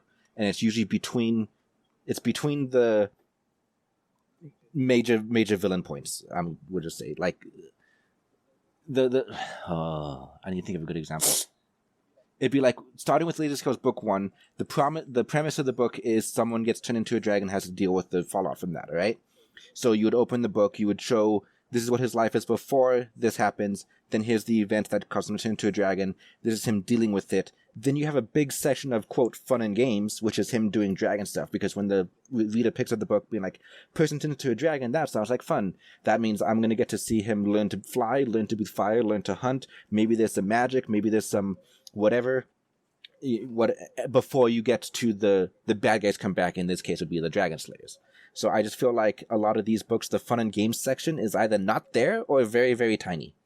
We needed more stuff, more low points of tension in between all of this A, B, C, D villain lineup. Because like we went from Dragon Slayers in the first 2 books to the Crone really fast, to the spells out of control really fast, to Lewis is fucking dead and First Choice is fucking things up really fast, I feel like. Or is that just me? I mean, this was a really fast series. It was. I feel like it was really short. I would have liked it to be longer. But that's more reading. Yes. At one point, I can't remember Last Hope's dad's name. Longsight. I knew it had something to do with sight. Yes. Yeah. Longsight is like, it's tradition for librarians to have L names in the human tongue. I'm like, but why? Why does it need to be an L name in the human tongue? For library. Duh. No, but like, why the human tongue? Especially because these dragons existed long before humans had their like written language and stuff. So it's like, why? Also, if you hate humans, not hate, but like they're so far below you that they're just food and whatnot, it's like, why would it need to be the human tongue? Maybe the dragons know something we don't. Maybe we were around a lot longer than we thought. Maybe there is a theory that there actually was an advanced civilization around, like probably equivalent to the technology. I want to say maybe it's like Rome or Greece, back when the dinosaurs were around before the meteor hit. Yeah, Sumerians. Yeah. No, Sumerian didn't exist back in the dinosaurs, but Sumerian was the first civilization after all that bullshit. But yeah, that was like 65 million years ago. Not Sumeria, but the dinosaurs, yes. How do you know? Yeah, how do you know? They got wiped out by a meteor. There could have been. If there was a civilization in dinosaur time, then where are the records? Where are the ruins? Buried under 65 million years? We can get fossils of dinosaurs. Where are the fossils of the advanced civilization? They were actually insect people, and chitin doesn't fossilize very well. You see, the dinosaurs were the advanced civilization. You see. Wouldn't that be funny if we just found out, yeah, dinosaurs were intelligent, they had societies, they didn't bother building houses because, I guess, like, your idealized dragon, even though you're sentient, you still live in a cave, so no buildings or tools to find, but nope, they could talk to each other and philosophize. Philosophize? That word, What's that word, philosophize? I don't know. Man, if you're supposed to be the one that tells this from... Holy shit, I have to look it up. This is going to bother me. Philosophize. Okay, whatever. Philosophize. Oh my god, such a weird word. And all evidence of that civilization could be in the ocean. Atlantis. Okay. There you go. So... but yeah, it's just weird that dragons would care about the human tongue to have L names in the human language. Maybe alongside respected humans to some extent. Yeah, to some extent. I feel like that's a stretch. Considering during Longsight's lifespan, humans were wiping out dragons and he was like the last one for a bit until his son was born. It's like, no, there's no way he respected humans. Okay, anyway. Baby skills. Baby skills. Lambton's back. I liked Lambton. I liked him as a character. Wasn't British enough. He needed to say cunt more. Okay, that's Butcher. I'm sorry. Ever since I started watching The Boys, like anytime I think English person, I can only think of Butcher now. And I was reading Lambton's, I was like, this isn't really Butcher enough. Well, that's because Butcher is... Alright, no, 100% realistic. I'm being serious here. That's because Butcher is more of the pub crawl, bare-knuckle boxer type of British person. Like the bats from Age of Fire. And Lambton is more the proper English gentleman, like James Bond level. Like, not all British people are Butcher. Cockney? Cockney. Billy Butcher is Cockney, whereas Lambton is more proper, proper English, like refined gentleman English. Talking down to all the peasants. But yeah, Lambton's back. I just want to get your opinion on Lambton, because I remember if you guys liked him. I liked him as a character. It might have been Trisnix in the audience chat, but somebody asked me at some point if Lambton is coming back ever, and I was trying to hint at it without spoiling it.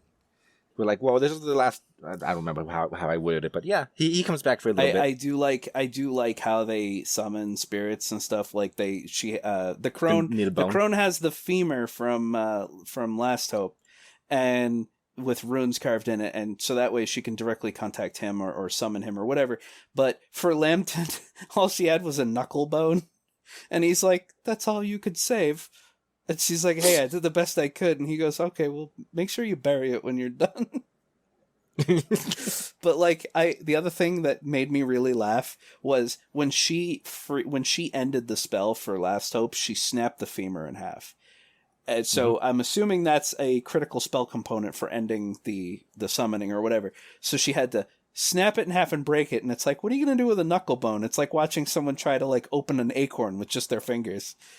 Oh, I mean, considering how... I think she's supposed to be physically stronger than most humans because Fae, whatever. I think she could probably just crush it into dust in her palm.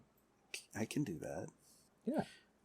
I'm physically strong. Did you like how Jeremy interacted with Lambton, being all ballsy? Oh, yeah. He's like, wow, you finally grew a spine. I never thought I'd see the day. And every time Lambton started to go into it... Lambton is me and you're Jeremy in this one particular situation. Because, you try and talk, I'm like, all right, I'm going to shut you up right there. You're like, no, listen, this is what's going to happen. Say yes or no. And I'm like, well, and you're like, no, yes or no. No tangents. Well, that's hardly fair. Listen, yes or no. Yes. Thank you. But I just think it's me trying desperately to go off on a tangent because that's the way my brain works. All right, my next note is on Tartarus and punishment, which we kind of already ranted about that because Dilettante hates it. I liked the description of him though. He did a really the cloak of souls. Well, no, it just his sheer scale and his person. All right, I need to ask you this specifically because Dilettante has not really played the game. But when I was reading the book and when we got to Tartarus, I just imagined Gravelord Nito. Gravelord Nito. Okay, that's exactly how I imagined that's how I him. kind of imagined him too, was essentially a rib cage, part of a spine, a skull, and then like a giant cloak of just souls and whatever. That I immediately just imagined Gravelord Nito. In fact, when they were talking about, like, at first when they were fighting him and Brandon summoned the assault rifles and tanks and whatever. Oh, how do you like that, Dilettante? I was misled, and I'm kind of angry about it. What do you mean? You told me it was going to be like an RTS. That is not an RTS, sir. That is fucking Battlefield. I mean, it kind of was an RTS. They were talking about troop movements and flanking and stuff like that. But whatever.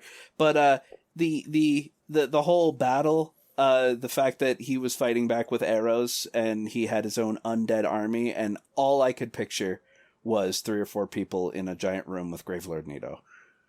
Him summoning skeletons and shit. Yes, that's how I also pictured. Yeah. Poor mundane Brandon. I guess this is a minor backtrack just to the cosmology as a whole. Souls are very important to me, okay? Because it is my personal belief that the mortal shell is temporary, but the soul is forever, and the soul can be reborn into other bodies and whatever, right? Personal belief. Not going to get into personal religion right now, but just understand, to me, souls are important. So that's why the soul rip in book 4 really didn't like it, because I don't agree with people damaging the soul. And then we get into this book, where there's a couple things, one being souls get eroded by the abyss, and so baby dragons can't make it to dragon heaven. That's super fucking Did that sad. hurt you? That fucking sucks, because to me, if your soul is eroded like that, you just cease to exist, right? There's no more reborn, you don't exist anymore. So, like, that's terrifying, and fuck that. So I don't like the fact that baby dragons can't exist. And then stuff with Tartarus, where he stitches your soul into his cloak, and then you just slowly wither away into nothing, and then you're effectively part of like a soul hive mind, I guess is how it was described. I'm assuming you will wither away and then become part of that skeletal army that he uses to fucking assault the nether planes. But the point is, you still kind of cease to be, because your identity is getting eroded away while you're doing the whole punishment thing, because at one point Lambton said that like all are one within Tartarus or something like that. So the point is, like, your individuality eventually erodes to nothing. Well, Longside said that he was going to suggest probably rehabilitating the skeletons that were left, probably restore their identity. So maybe it is fixable. But I guess the point I'm trying to make is, like, just because of how important souls are to me, I don't like Tartarus at all. Don't like him. We have to, like, find a way to kill him. You can't kill an outsider. You probably can. I just don't think we know how yet. You sounded like Doom Guy here, buddy. Rip and tear. I don't know his voice. He doesn't have a voice. He says rip and tear until it's done. Okay, well, see, he actually does have a voice. I forgot about the voice. No, he does have a voice. The person who says rip and tear until it's done, isn't that the robot dude? No, that's one of the Wraithguard, but no, he does have a voice.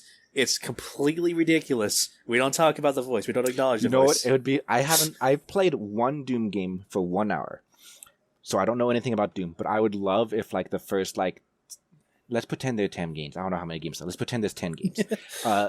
I would love if, like, the first 6 games, no voice, whatever, and just this big tough guy with shotguns killing demons. Yay! Gameplay loop. Hooray! I don't like shooters. And then not book 7, game 7, he talks and he just has like the most effeminately gay voice ever. Nope. They wouldn't do that to their series. That would have been hilarious. It really would have. Or just this high pitched voice. Rip and tear. I don't know. I'm just being stupid. Ignore me. All right. My last note that I have written down on paper. Before they go to Tartarus to save Lewis, right? Just before that, and when they're gathering the team to go and save him, and Aurora doesn't want to go because she's terrified and doesn't know what's going on, right? And they're like, "That's fine, you stay and try to keep first choice in check or whatever, right?" And then somebody says, "We could have used another dragon though," And then Becca, oh, Oh. says Becca says, I'm a sorceress. What could she do that I couldn't do better? And I'm like, oh my god, fuck you, Becca. I thought you were supposed to like Becca in this book. No. Why would I like Becca? You said last episode she went to like what's, I want to say Mary Sue, but like she goes full oh my god, I'm going for it. But she becomes all powerful. She starts using her powers and fucking kicking ass and taking names. Yeah, and I would hate that. I would never love her for that. I want to re-listen to the last episode. I swear you said you do that because I will never say that I like Becca. I've read book 7 and it's all Becca, and it's a struggle just because I don't like Becca. But there's a side character that she meets pretty early on that makes it manageable because I love that side character. And I know if we ever get to reading that, I know Bantam's gonna love that side character too. But yeah, that's my final note. Just fuck you, Becca. How dare you be like that? What could she do that I couldn't do but better? And it's like, oh my god. And then magic didn't work in the spirit realm anyway, so it's like fuck her. But yeah, that's my last note, because then we just get into the fight with Tartarus, and the dragon's like, "What have you done?" And whatever. When they kind of lure it back to the nether plane of accident. That actually kind of scared me for a minute when I heard he's gonna eat dragon heaven. They're all fucking doomed now. Like, one thing I don't like about how this afterlife is set up is you basically spent all of eternity hiding from these giant world-eating fuckers. That's kind of what it feels like, and that's because they're able to move their plane around to like avoid them and hide. It's like, yeah, it's kind of weird. It's kind of fucked up. At one point, I think Last Hope describes the plane as a place where the souls come to heal from the trauma dealt to them from the mortal realm, and it's like, after they're fully healed, do you just hang out there for eternity, or is there a place you kind of get to move on to? Can you like re-enter the mortal plane and get basically like reborn? Is there like a reincarnation cycle? Because I would love that. But I don't know. Anyway, what DM needs to do is he needs to do a book. Write a campaign setting for D&D. No. He needs to write a book where it's the after book 6 where nothing bad happens. It's just all world building. It's a purely relaxing, maybe a couple minor annoyances. You know, you mean like book 5? It's written from the point of view of Last Hope, and it's just basically him writing a diary, a textbook or a diary or whatever. Chapter 1 is like on dragons as a species. Chapter 2, 3, 4, 5, 6 are the different species, tribes and their customs and whatever. And then 7 is the nether planes, and then 8 is magic, and yeah, whatever. It's a textbook. Yeah. I don't have a mind for fanfic. Like, I can't do it, and I don't know if I can read it. It just feels weird. I think I don't like writing with other people's characters because I don't know how they would react. It's like I'd rather make my own characters. Or you end up using a character that you don't like as a punching bag, which can be problematic. I could just kill off Becca, that's true. You could. But like if I could do fanfic, I would write one that deviates at book 4, where Last Hope gets to exist again. You know, my whole how I want it to go, I'll just write that. That'll be my fanfic, and in this fanfic, Becca gets fucking offed in book 5. I'm just imagining, again, Ray hasn't seen the movie Clue, but it came up in conversation before, but it's like you write a book where the ending of the canonical ending was the screen going to black with white text saying that's how it could have happened, but this is how it actually happened, and then you write your book. I just don't think I have the mind for fanfic, so oh well. DM, write your own fanfic. Write your own fanfic. Write a deviation where Last Hope gets to stay with them after book 4. Becca dies. Yeah. You don't have to kill Becca if you like her, but tone her down or something. See, when Lewis and Last Hope come back from the afterlife, Lewis has his magic back, so now he can be a sorcerer too. There we go. There you go. Got it. Yep. Done. Well, like, I think the first time I really rolled my eyes at Becca's magic was when she created a giant spectral claw that just scooped up Lewis and just flew off with him. Oh, that's her favorite move, though. She does that so often in book 7. It's like, okay, I need a contrivance to be able to move around a giant dragon however I want. It's literally her favorite move. When she fights with that, she'll like summon giant claws and they'll punch or grab her claw stuff, and it's like, yeah, that's what she does. It's her signature move. That's her shadow clone jutsu. The anime will have her do that every fight at the end. All right.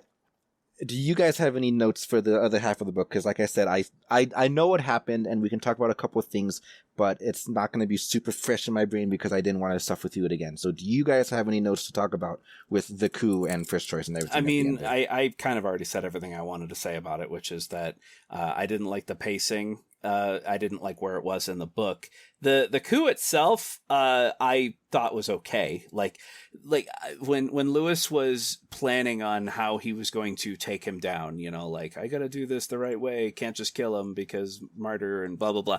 And so when First Choice rather, was addressing the mayor and the crowd and all that, and then that's when Lewis is like, "Haha, I've got you in a corner, checkmate," and he's just like, "Bitch."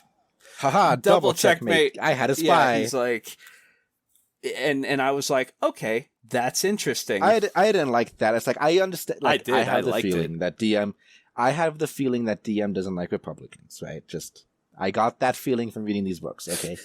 And if that's true and you don't like them, how dare you not just make him completely and utterly destroyed in that final fight? Why do you have to give him a double turn, not double turnover, a double cross? Turnabout.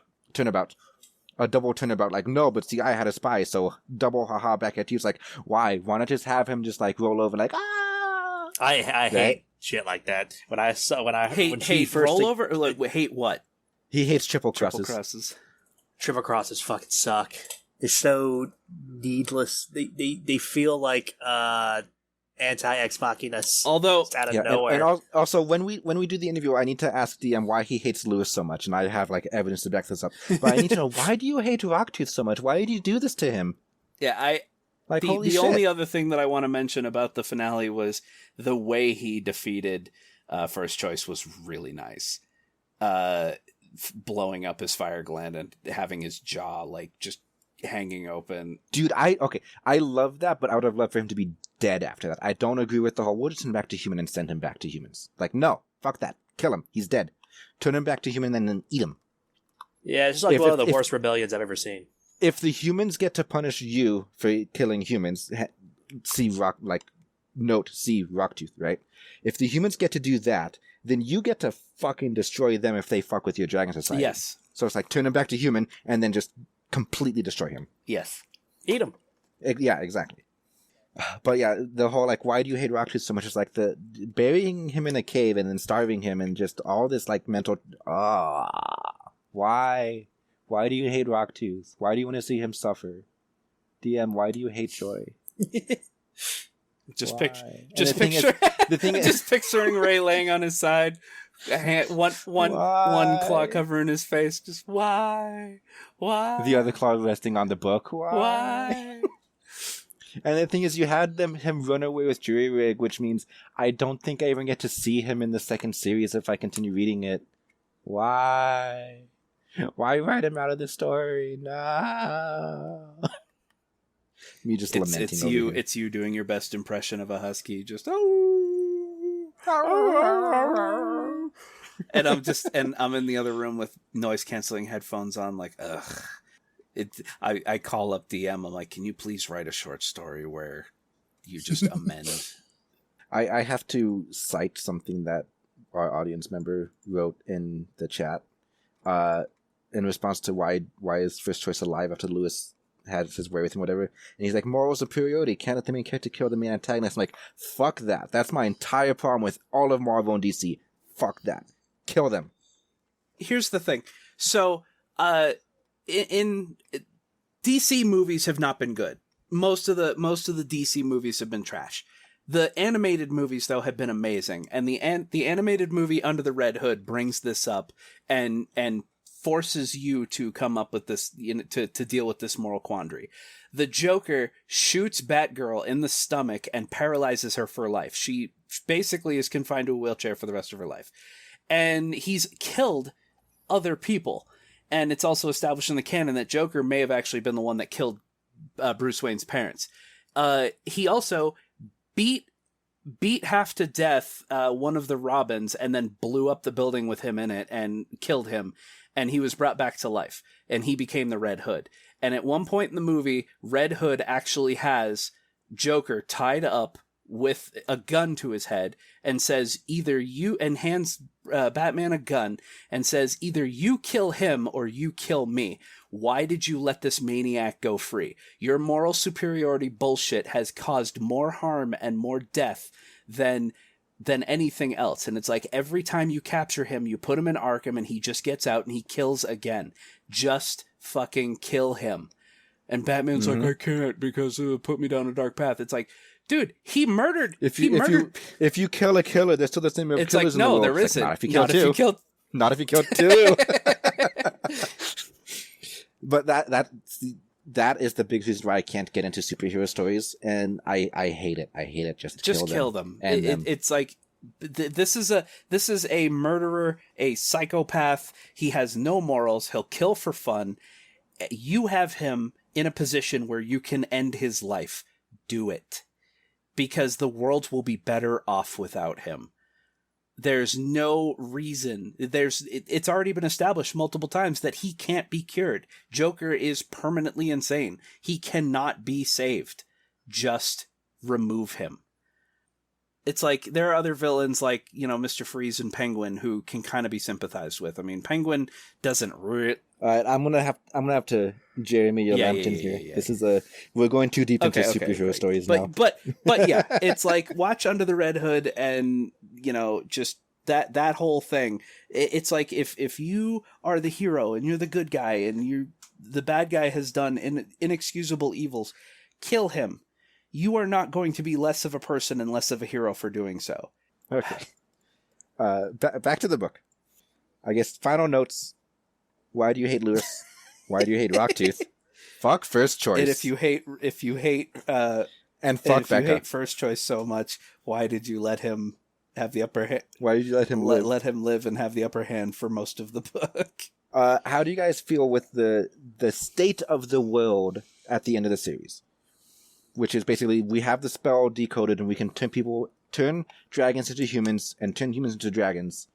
And we kind of just are living it in the mountains. I mean, I like it because then it's a choice, because there are probably going to be, I think I remember reading that there were 87 dragons toward the end of the book. And it's like, I mean, that they knew of probably. I mean, who knows where. I will say at the beginning of book 7, they managed to get a semi-census. Not everyone's accounted for because there'll be some that are living off in hiding, but I think there's a couple thousand. Shit. You talk for a bit. I'm gonna grab my paperback and I'm gonna see if I can just find the page real fast. It's in here.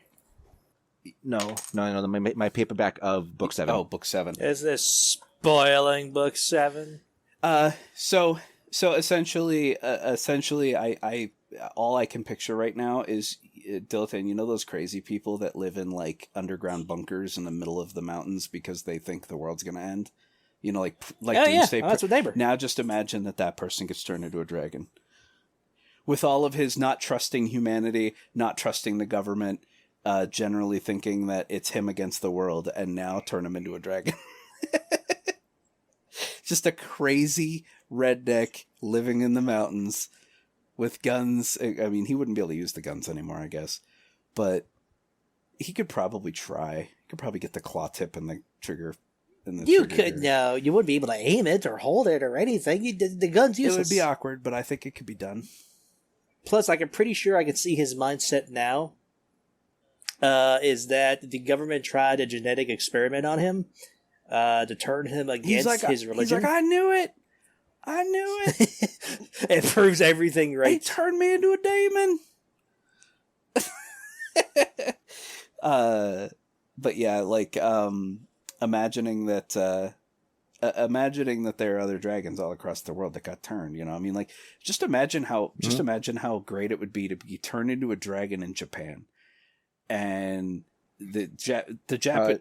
I'm having trouble finding the number, but I just scanned over. They're like, the dragons in Asia, the dragons in Africa. So they kind of touch on what all the dragons are doing. Africa, dragons again hunted for trophies by poachers. Asian dragons. There's a K-pop band of dragons, apparently. Yeah, that's what I figured. I was just telling him. The dragons in South America are at war with the cartels. Good.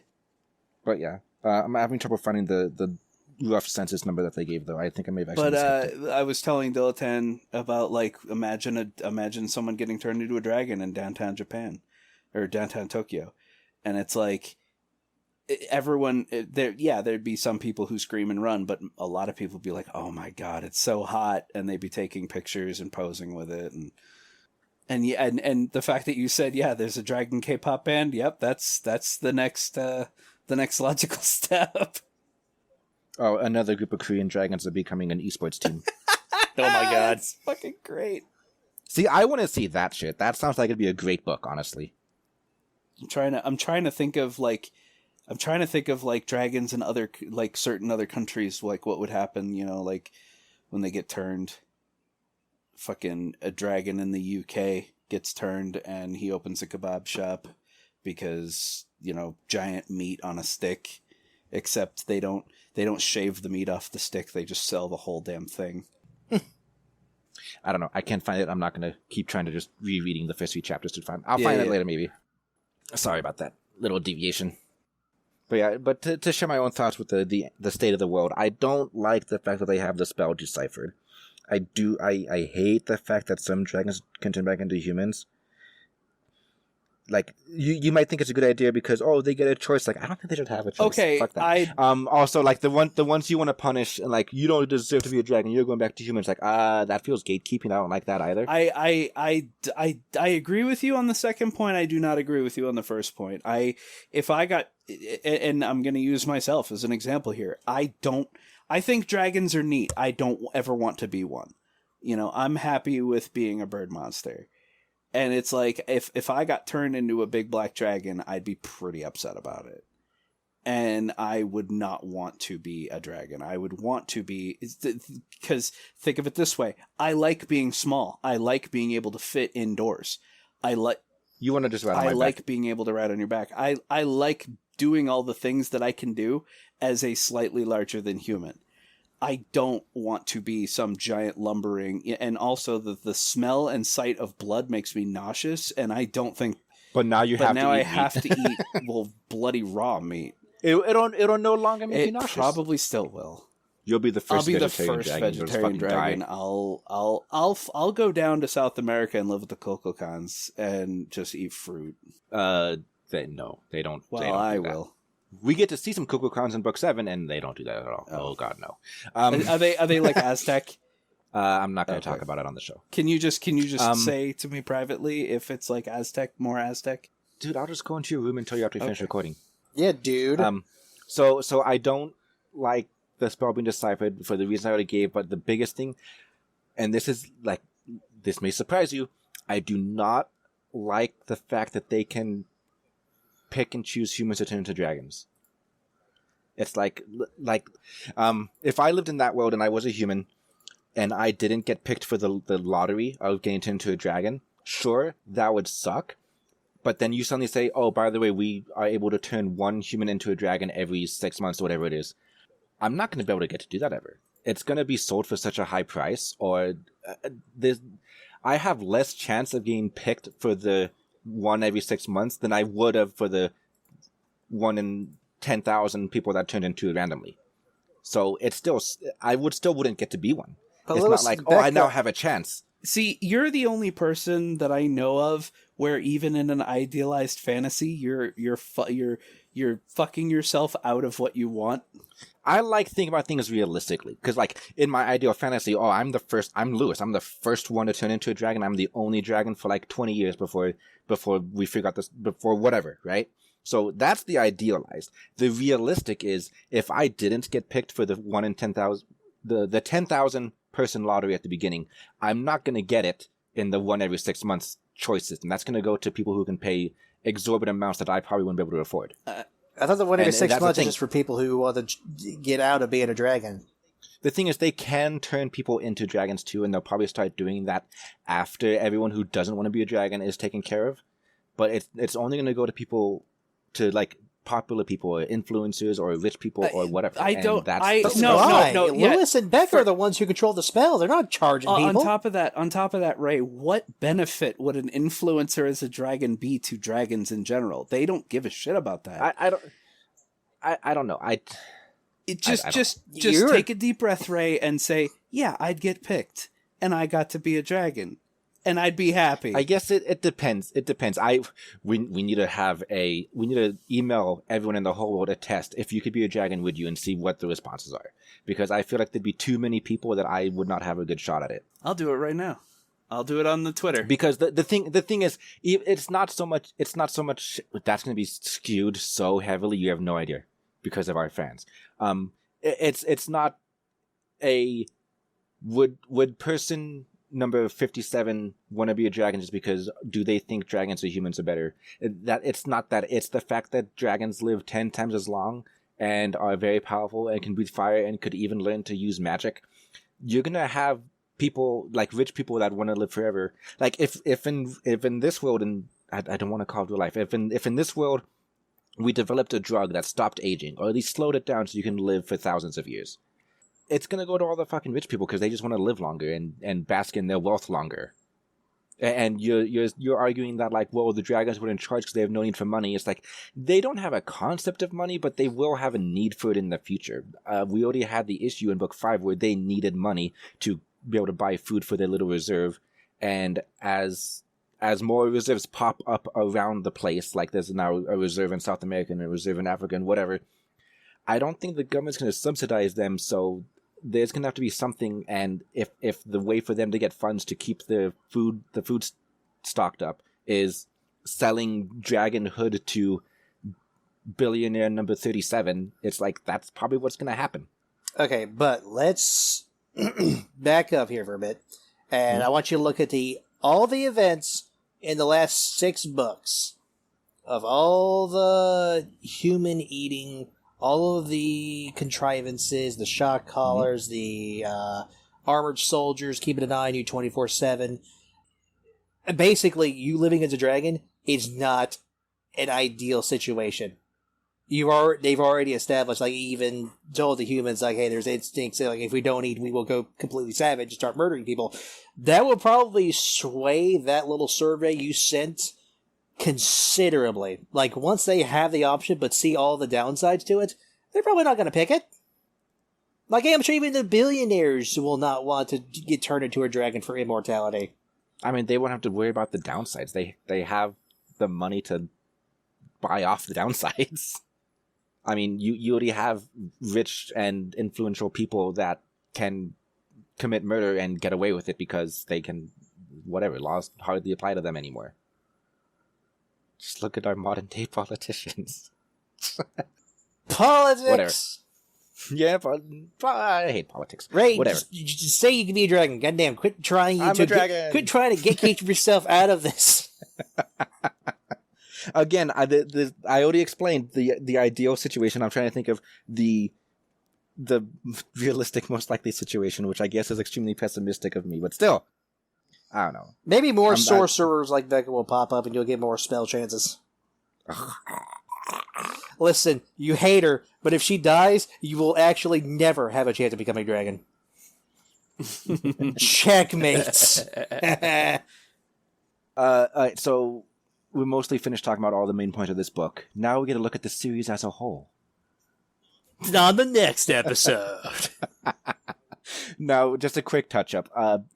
The first episode we did with book 1 and technically book 2, we did the whole rating it X out of 5 and if you would live here. Let's just go through that again real fast now that you kind of have the whole picture. Okay. So, Bantam, now that you've read the entire first series, now that you know how the world ends up, and you have all the information and all that, the series as a whole, X out of 5, and would you live here? 4.5 out of 5, and yes. And just to like be clear, your 4.5 out of 5 is for the story of the books. Like these were good books. Not the world. There were a couple for. rough spots, but on the whole, one of the best book series I've ever read. You read it? All right, DM. I know you're going to be listening to this. Please don't take offense to this. And also, Ray, you can take as much offense to this as you want. I would never reread any book because they're books, and I would much rather. But I've replayed Skyrim 100 fucking times.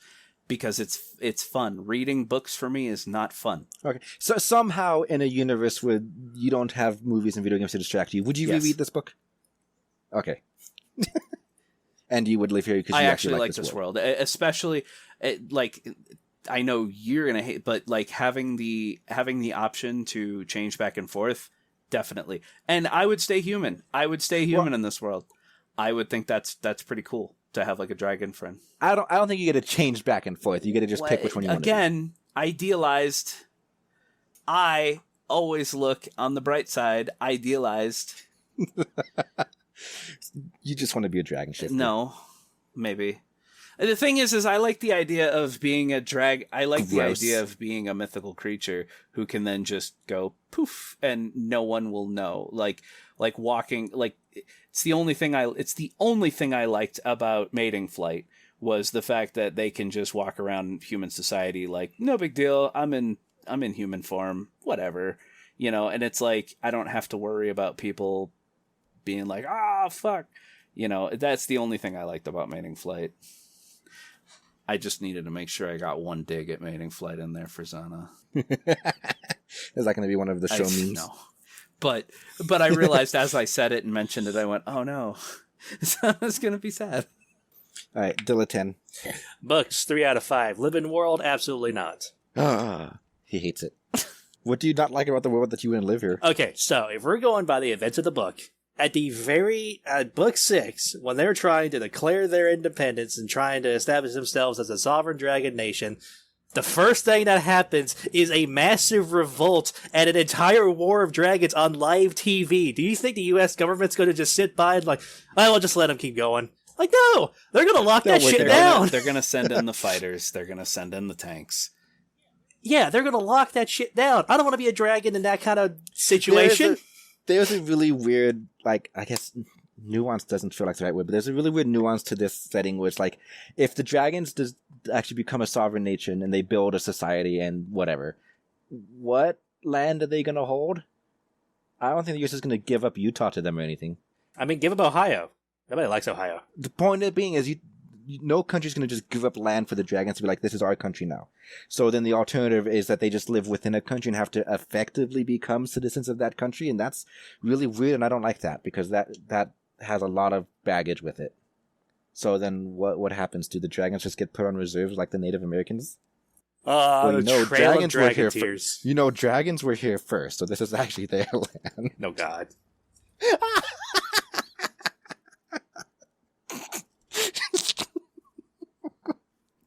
That's terrible. All right. I'm going to... 4.5 out of 5 like Bantam. It is still my favorite book series so far. I'm still reading a whole bunch of other stuff, so we'll see if anything dethrones it. It is still my favorite, but there were definitely a few points that like, no, I fucking hate this. And there's definitely a couple of characters where, no, I fucking hate this. Becca. But as far as living here, yeah, this seems pretty good. It's a pretty decent balance of dragon and human interactions. I idealized the dragons would be a bit more bullet and missile proof, so that they get to kind of push the humans around every now and then. But yeah, it's pretty decent. All right, any final notes? Poor mundane Brandon.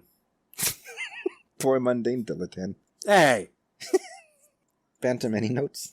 No notes. Okay, there we go. Sorry, I was actually going to post the question about the being turned into a dragon to Ask Reddit, but as soon as I clicked post, it said my post was removed instantly, and I don't know why. Because Reddit's a piece of shit. You probably didn't tag it properly or something. Flare is blocked out. I can't. You don't have enough Karma. subreddit karma. Yeah, it's just every time I post it, it's just instantly destroyed. All right, whatever. Yeah, you probably need some karma for that subreddit That's specifically. stupid. Or there's like some auto roll. You got to try to word it specifically to get around. Who knows? I don't know. Read the server rules or something. I don't have that much energy. No, I give up. It's like, at least you tried your best. No, I didn't. All right. So, thank you for joining us, listeners, travelers. I want to start calling the listeners travelers because we're giving them travel destinations. Hence the question of, would you live here? They're like destinations. Hello, travelers. Thank you, travelers. See you next time, travelers. But yeah, thank you for joining us. Hope I'm gonna get in contact with DM, and hopefully next episode is the interview. If there are any timing schedule conflicts, then instead next episode will be we're gonna Spyro the Dragon, right? Yes. Yeah, we'll be doing specifically the Reignited trilogy. I feel like there's very little lore to go through, but we'll do our best. And we're also going to see if we can't get a video recorded up onto like a YouTube channel of us just tier listing all the Dragon Dads Smash from the or first pass. game. Or something. I feel like we'll just do a tier Yeah. make a tier list. Tier list then Smash Pass. We do both at the same time. I mean, we would just say everything that's above C is Smash and everything below C is pass. Yeah, that's true. We're all gonna have different ones. Hold on now. We're gonna have the three of us are gonna have different takes on this. But yeah, we'll have to figure out how many dragons total there are, and I'm gonna have to come through rules. Like, we can only put 5 in S, so it's not just like everything's up in S tier. No. I feel like tier lists need to be a bell curve. There are, I think, around 50. And I think that would make a bell curve. Here's the thing. I already know that mine would look like a bell curve. And I also think that we should make the tier list on our own time. I'll make up the list because I'll Photoshop all their headshots or all their bodies into little things and make it on Tier Maker. And then we each make ours in our private time. And then when it comes to recording our reactions, we discuss where we put them and why. We'll talk about this more off the air because I have a vision in my brain. You have a vision in your brain. We'll butt heads. We'll lock horns after I don't have any, so show. I guess I'm unconscious. Okay. Yes. Dilettante will lock horns on your behalf. So I'm just saying they're wrestling with him, and you're like standing next to him doing the discussion Cheering with him me. on. And then every time I have a good point, you're like, all right, Dilettante, need to ease up a bit, and then I like push him down. Except that's never going to happen because you never have good points. Oh! My points are always good. I have the best points. I don't know. Dilettante's points are pretty sharp. But yeah, that was a stupid horn joke. All right. I was like math memeing, trying to figure out the punchline there because it was that stupid. Listen, I don't have horns, so I can't make jokes. Anyway, so that's what will be happening next episode, A or B, depending on scheduling. But yeah, oh my god, my lines, my script. I think the next book series that we should read is my book series. The only book series I'm going to suggest. I want to read the Dragons at War series. Okay, what I actually want to do for the next book series when we do that in like a month or whatever, I actually want to try having it be a vote on the Discord. We each suggest one. Maybe I'll suggest 2 because one will be a continuing of a series we touched on before, and another option will be a new series that I found or something. So I want to try putting it up to vote and see how that goes. Wait, so I got to figure out a book series to read? If you don't, I get your slot and I get to suggest 3. Dragons at War, Dilettante. That's way too much power. That's too much power for you to have. But are you okay with trying it as a vote? I'm okay with that. All right. So that means, listeners, you have about or travelers, listeners, whatever we're going to call you, snacks. All right, listen, snacks. You have about a month to join our Discord if you want to vote. I will not be paywalling it behind the Patreon, so just join and you'll have voting power, and we'll see how that goes. Maybe in the future I'll say patrons get like more than one vote, so they have a bit more power. But we're just going to experimenting. Everyone gets one vote. We're going to see what happens. All right. You got about a month to get there. Bantam, tell them how they can join our Discord. Our Discord will be linked in the show notes. I don't know. It'll be linked in the show notes, but just in case, I don't know how many podcast services let you read the show notes. I think all of them do, but just in case, we will also tweet out an invite link to the Discord. So tell them what our Twitter is. How else can they get in contact with us? All right, our Twitter is at official WODpod, OFFICIALWODPOD. And our email is wodpodcastmail@gmail.com. We do have a Patreon at World of Dragons Podcast. And you know what? If you're listening and you're ready, or if you want to just, rewind 15 seconds, our Discord is discord.gg/2AVRWA9B. That sounds like a nightmare to put in, but we'll see if it works. Also, you know what? On Reddit, I am user Demonancer, Demonancer. I'm willing to hand that out because I use my main Reddit for uploading the episodes on the Wormworks subreddit, so whatever. I'm already tied to it, so I gotta watch what I say on other Reddits now. So that's my handle. Go ahead and find me on Reddit if you need to. And I am Dilitan, also known as Diletan. Nice to meet you. Is that actually your Reddit handle? Is it my Reddit handle? Oh, you're just throwing out your name because you feel like it? Yeah. Everybody else is. Everybody's spelling shit. I want to join in. Okay. Quick, spell loquacious. Fuck you. L.A. Quacious.